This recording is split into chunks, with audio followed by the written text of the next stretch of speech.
Hello everyone and welcome to a game of competitive Scythe. This is Joy Division and I'm going to be talking you through a game as Rusviet Patriotic. We have 5 players in this game. I like Rusviet Patriotic. It's a really fun board. The opening is pretty easy, so I'm going to speed through that and then talk you through my thoughts going forward. Enjoy.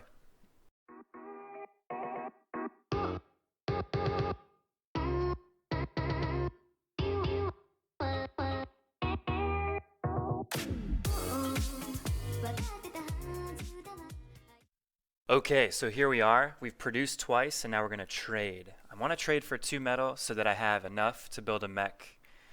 This Patriotic board is a little expensive, so we're going to need to upgrade in order to get things done efficiently. I've just traded for 2 metal, and because of Relentless, I'll be able to trade again and get 2 oil. After that's done, I'm going to need my Riverwalk mech because I plan on enlisting 4 times.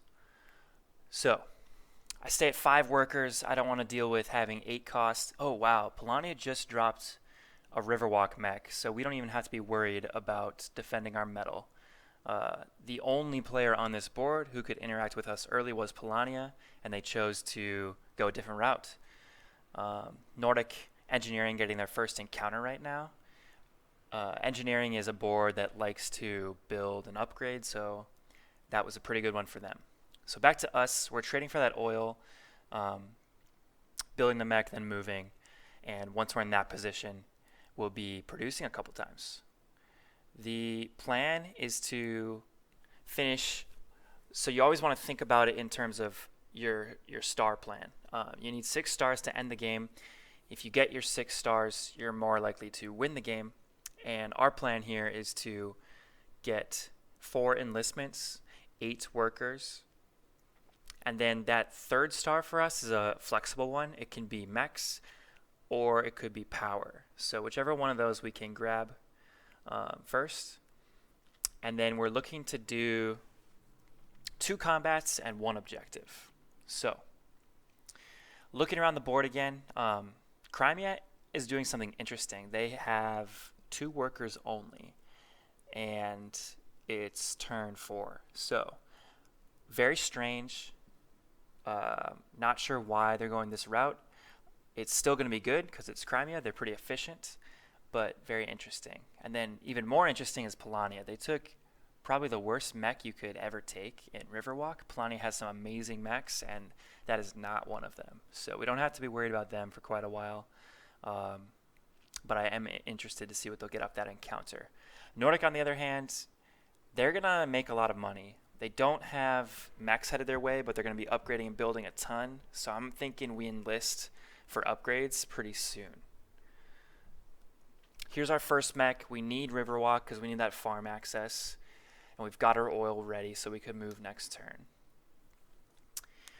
Thinking ahead though, I have 2 encounters that I'll be picking up this game. What I would love to see is some oil. So I want to see 2 oil. I've got my objective in the bag, so I just want to make sure I get that 2nd upgrade. That'll allow me to get a star from power, and it'll allow me to move easier. So I like to have both of those upgrades if I can. If I get lucky, that's great. If not, I'll just have to add a turn of trading. So looking at the encounter I ended up getting, I'm just going to stick with that top option because power and pop are both good for me. My neighbor's building quite a bit, so there's a chance I might get to tier 2 popularity based on my enlistment bonus. Right now, my workers are all on the farm. There's 4 of them there, and my enlistments only cost 3.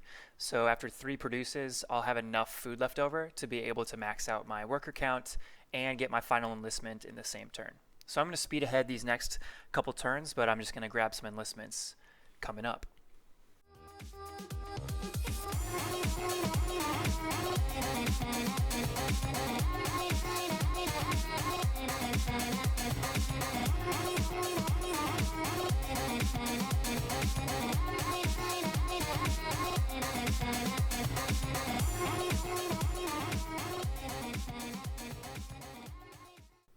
Alright, so I finished my 3 enlistments, and now I'm going to build a mech with my leftover metal. I need that speed mech so that I can set up for my final produce of the game. So what I'm thinking here, we grab this encounter on the oil spot, we place the workers 3 on the village and 2 on metal, and then we're going to have the ability to upgrade on that same turn. So move and upgrade, get an encounter. I ended up trading for oil because I just wanted to make sure I got that last upgrade. If I felt more pressure to play fast, or I thought that the game might end soon, I would probably just not trade and move right away. So going around the board, we see that Polania has made its way towards the tunnels. They have a couple mechs, and they're up with Nordic. Nordic is undefended, so it's a little scary. They can step on the workers, they can steal some encounters, be pretty aggressive if they would like to. But the one thing to note about this game so far is that almost everyone is making a push for tier 2 popularity. We have a lot of players not trying to drop to the bottom, with the exception of, I believe, Saxony, but I'll take a look at that in a second. If you watch what Nordic's doing up top, they have 2 buildings already, and they have a lot of resources on the ground. They're going to try to get 6 upgrades, and they're also going to try to finish all their buildings. It's our turn, so we're going to end up moving. We have that speed mech now. I'll take my character all the way to that encounter, and I'm going to distribute the workers like I talked about. So we would have got pretty lucky, it turns out, with the oil, but I grabbed it anyway. That just means we'll have a free upgrade later on. Not sure if it'll be very useful, but at least it's there. Looking at our current setup now, we're set up for 1 final produce that'll get us 2 stars, put us on the board, and then we need to build another mech before we're ready to engage. So right now I have speed and riverwalk, and I'll pick my last mech based on, or my third mech rather, based on how the board looks, but I have a feeling it's going to be People's Army just because of the tunnel action right now. If there were more people in the factory, I'd consider Township, but People's Army is a pretty powerful one to get if you just want to win a couple fights. Crimea is now out on the board. They have 2 stars. They have 16 power and 6 pop. So they want to fight, but they don't want to lose popularity while doing it. And that's pretty scary because they also have 3 enlists. So they could very quickly be up to threatening like end of the game with 2 fights and enlistment. And I guess they would need to maybe max out their workers perhaps because they already have their objective. Okay, Saxony got this encounter, not very good for him. Probably going to pick option 2. I'd be very surprised if he changed course and went the pop route, but this is a good encounter in general because it offers like a lot. Wow, okay, did not see that coming. So Saxony's going for pop now. Interesting. Maybe he'll join us at 7, who knows. Polania with the move, they get their encounter up top, and I think they can build. I think they upgraded to 2 costs for a building, so plenty of pop on that side of the map if you happen to have that enlistment.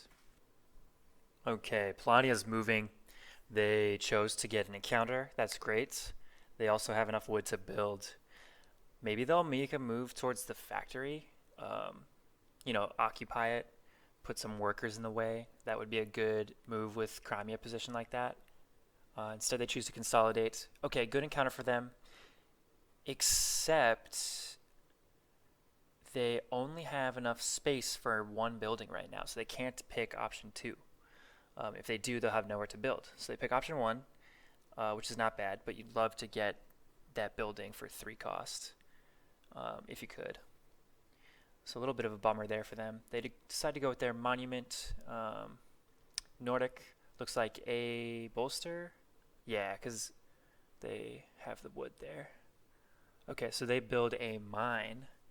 And for us, we get that last produce done, finish our enlist. Now we're on the board with 2 stars.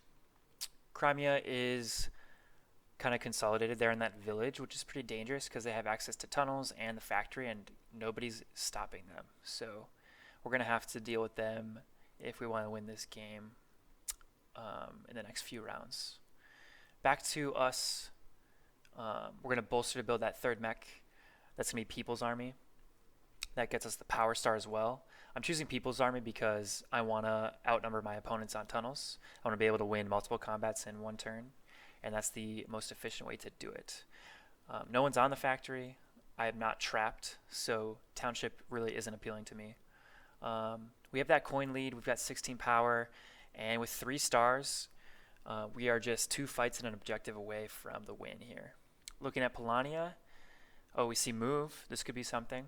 They put all their workers on the village, and they are standing still. Okay, they're on Nordic's tunnel. So Polania only has 4 power, but they like have the combat card advantage, and they have multiple mechs in the fight, or they might have multiple mechs in the fight.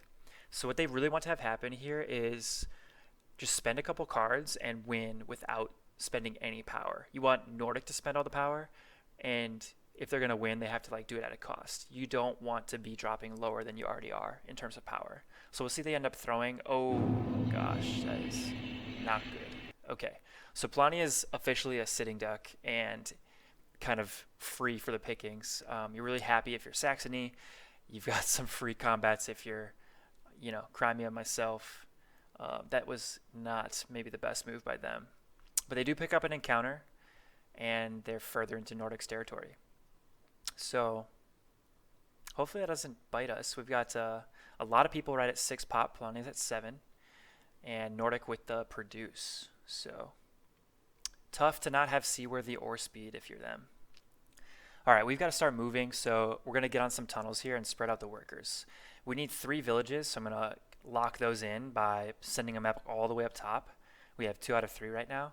I'm going to take all my other villagers onto this tunnel. And then I'm going to claim that 3rd village on the village tunnel below. So Relentless is great. Next turn we can just move out of this position with People's Army for the win. In case anything crazy happens, like we just have the flexibility of moving repeatedly, which is insanely strong. So Crimea takes the factory, and they move right below us with 2 mechs. Okay, so that kind of sealed the game for us. They didn't attack anybody, and we are on the tunnels, so we have a lot of movement available to us. We can pick up our 2 fights on our turn coming up here and win the game. So looking pretty good for us. We'll see how the other players leave the board the rest of this round. We've got Saxony who's able to move. Looks like they will. There's a fight on the tunnel, which makes a lot of sense. Polania spent I think they spent all their power last fight. And even if they got some from bonus, disarm will bring them right back down. Okay, there's a second fight also on that village tile that Crimea's on, which also has 3 workers. So if Saxony wins that village fight, they will remove Crimea's ability to get a star next turn via production. So they'll probably want to protect that with some power and cards there. Okay, moderate amount from Saxony beats Polania easily. That's 1 star. Potentially a 2nd star here, but too little too late. Honestly, it's their first star. It's round 15. There's not too much they can do at this point to take a victory here. Okay. They're thinking. I'm thinking if I'm Crimea, I've got to win this, but I can't drop below 7 power. So I don't think that's even possible right now. Okay, they throw a 5 and 7 power, so no chance there for Sax. So Polania's up next. They aren't really a threat right now with no power, and I think they moved last turn, so they're probably not going to change the board much. I think we have a nice clean line here to victory. Yeah, so coming around to our turn, we're going to use People's Army and move. We are actually now in tier 2 pop, and we're going to stay there because we can get 2 fights without going to spots where we have to send workers home. So I'm thinking I'm going to take the factory tile. That's worth the most points, and we can definitely beat Crimea in a fight. Then I only have to do 1 more fight to win. So I can pick Saxony here, which will avoid a disarm, versus the tunnel, which would make me lose 2 power. That's all the movements I can make. I'm kind of maxed out on territories. I can't really spread out more than I already have, so I'm good with that. People's Army is pretty broken here. I can play a couple 3s, and Crimea has, like, even if they had a 5, there's nothing they can do about it. So that'll net me my first star. I've got Saxony, who's below 7 power, so that's an easy win there as well. So there you have it, combat objective, all in one turn for the 16 round finish. Not the fastest, but should be a pretty high score, especially with tier 2 pop. So good game all around. We'll see how the final scores shake out. Yeah, tier 2 came at just the right time, so it's a big multiplier for me. So there it is, 89 points, Rusviet Patriotic, 16 rounds. Definitely have a video or 2 more coming up in the near future, so stay tuned for that, and thank you for watching.